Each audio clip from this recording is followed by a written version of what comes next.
I'm Samuel James, and I'm a photographer based in Melbourne.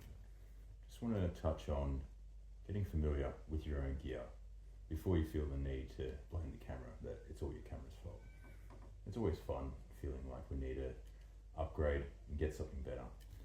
But then, in reality, we really don't need to be getting anything better.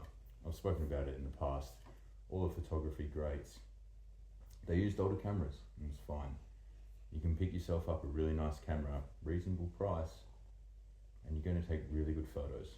And no, it's not going to be as nice to use as a camera that's worth 10 times the price, but what are you using it for? Is it just for fun?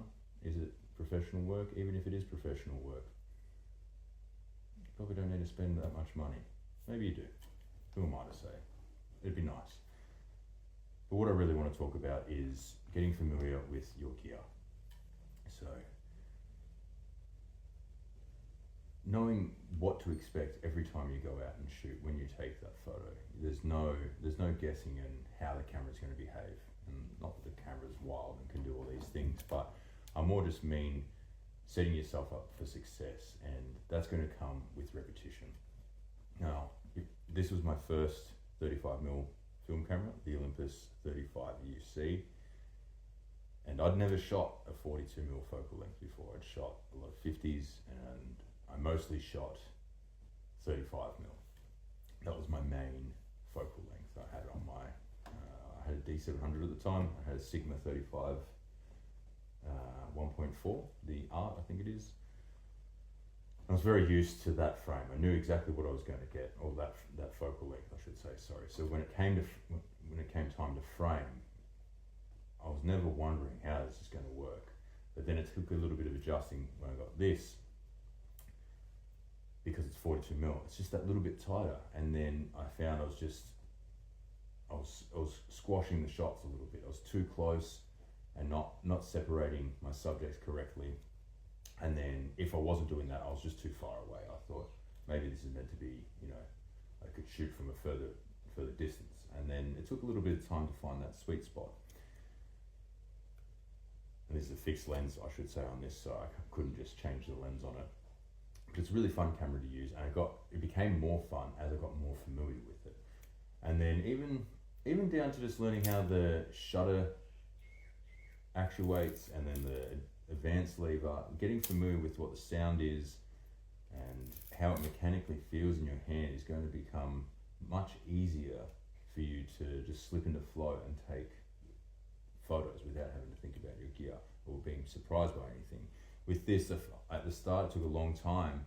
The trigger is quite hard and quite long to push down, and I often found like I would be like half lazy and just only half push it, and then I'd miss my shot. And then when it was on slower shutter speeds, I'd press the trigger and then I'd move the camera. I wasn't framing or holding the camera correctly, because that trigger, it requires, a bit, not heaps of force, but a little bit of force. And that took time to figure out, especially because I came from, at the time I'd been shooting digital for a long time. I hadn't shot a film camera for, I don't know, it would have been 10 years at that point. So it operated a little bit different to what I was used to, and it took time. But the more I shot it, the more I understood the camera, and the more I started being able to freely take photos that I was really happy with. And when I pull the viewfinder up to my eye, I knew what I was going to get. Like once I took that photo, I had a really good understanding of how that would translate. I wouldn't have to think, did I get the shot or not? Or, there weren't any questions around how it would turn out. Obviously there's the surprise with film. It generally there's a beauty to it as well that you don't quite expect. And the other thing with the rangefinder as well, like you're not seeing through the lens. Yes, I had to use a rangefinder for this because they look cool. That's all it came down to for this video. No, I just wanted to talk about it because the rangefinder, you don't see through the lens like an SLR. So there's that little sense of detachment again from what is actually happening through, or when it comes to the image being taken onto the film. So getting just familiar with how the camera operated, how it would behave like mechanically, and then knowing what to expect when I pull the camera up to my eye and frame, like where my photo would end up, how the final result would look.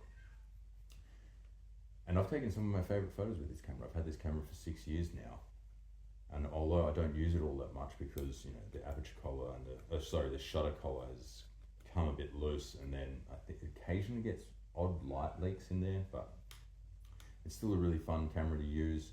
But ergonomically, it's a little bit awkward for me, as I've probably spoken about in the past, just with the shutter dial on the front. That was something I had to get used to. I wasn't used to having the shutter dial on the lens, and I found it awkward, and I still haven't fully come around to it compared to having a dial at the top where I can just use my finger, like on my F3's over there, but on the F3 I can just adjust from here, and then or the only thing I'm adjusting on the lens is the focus and the aperture collar, which I find just more intuitive for me. I'm saying I never got used to it. I could shoot it, sorry, I did get used to it, but I just never found it as it wasn't quite as smooth as what it is to operate my F3. So therefore I shoot my F3 more, and also I prefer shooting 28mm, but that's for a different story. Learning the camera though, it allowed me to take photos in spaces, you know, like inside 42mm for me is a little too close. So I have to work out, like, what am I framing? What do I actually want to put in this frame? Like, am I just like highlighting one subject, or can I add a bit more to it? And same goes for when I'm, you know, doing photos outside or in the street, like being able to understand how I can best utilize the lens to the scene, rather than being like, oh, I need a different camera for this because it doesn't, you know, I can't get the photos. Take a step back, take a step forward, move off to the side, just put yourself in a different position to recompose the scene, and you will find, once you're familiar with the camera, that will just become much more native for you, or instinctive, I should say, to reposition yourself and get the photo that you actually want. So it's not always you know, your gear's fault. You don't need 400 lenses. You don't really need more than 3. Sometimes you just need one, and just get really familiar with that one. And then after a while, you might find it's not quite the right lens for you. But really get to know it first, and then figure out if it's for you or not, before you feel the need to just buy heaps of shit. Anyway, I highly recommend one of these though. If you want something fun that produces beautiful images, this might be the camera for you. It might be the camera for everyone. Super fun, super easy, super small, and really good price. I think you can pick them up for maybe, they've probably gone up a little bit now. They might be like $400 Australian, but anyway, I think it's a worthy investment. So know your gear. Just give it a chance. It deserves better. Like and subscribe. Tell me I'm wrong, tell me I'm right. Let me know if you feel the need to just constantly upgrade your stuff, or you've bought one camera and you're completely sold on it and you never feel the need to upgrade again. Let me know anything that is on your mind that could you put on my mind. Anyway, Godspeed.